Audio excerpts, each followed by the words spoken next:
नमस्कार प्रेक्षकांनो, तू ही रे माझा मित्र या मालिकेच्या आजच्या भागामध्ये आपण पाहणार आहोत की राकेश सर्वांसाठी गिफ्ट आणतो, तसं तो अर्णवसाठी सुद्धा आणतो.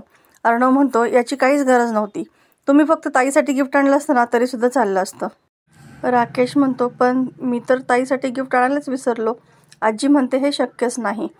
त्यानंतर अंजली अगदी कॉन्फिडेंटली हात पुढे करते आणि राकेश तिच्या हातावरती लॉकेटचं बॉक्स ठेवतो. आकाश म्हणतो की जिजू तुम्ही स्वतः ताईच्या गळ्यामध्ये हे लॉकेट घाला. मग राकेश तिच्या गळ्यामध्ये ते लॉकेट घालतो आणि कशी दिसते माझी बायको असं सर्वांना विचारतो. आता अंजली खुश पाहून सर्वजण घरातले खूपच खुश असतात. राकेश म्हणतो असं कसं विसरेन मी तुझं गिफ्ट, आणि ज्या दिवशी मी तुला विसरेन ना तो माझ्या आयुष्यातला शेवटचा दिवस असेल. आता असं म्हटल्यानंतर अंजली मात्र चिडूनच म्हणते की तुम्ही काहीही बोलता हं.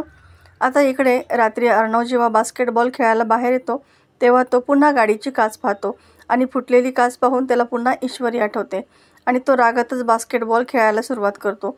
पण त्याला ईश्वरीचे भास होऊ लागतात.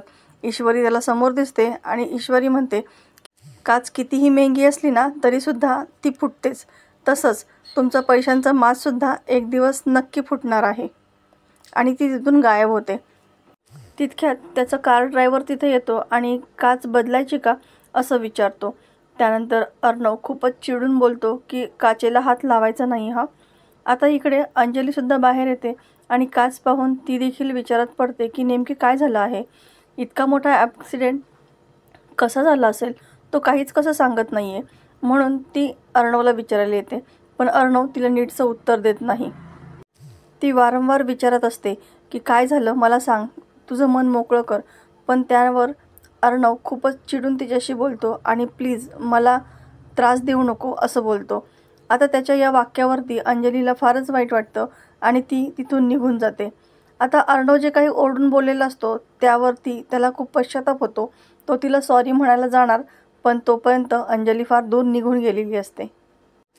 इकडे जयू-आत्याला क्लायंटचा फोन येतो. त्यांना उद्या सॅम्पलच्या साड्या पाहायच्या असतात. मात्र जयू-आत्याची खूपच कंबर दुखत असते.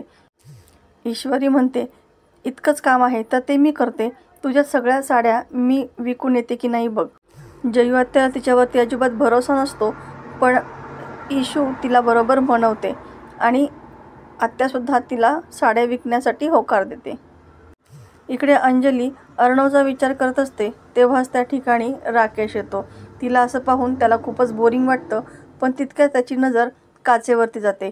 तिथं अर्णव उभा असतो. हे पाहून तो लगेच नाटकं करू लागतो आणि तुझं टेन्शन कमी व्हावं यासाठी मी हात दाबून देतोय असं म्हणतो. तो तिला विचारतो की नेमकी काय झालं आहे. अंजली सांगते की मला अर्णवची खूपच काळजी वाटते.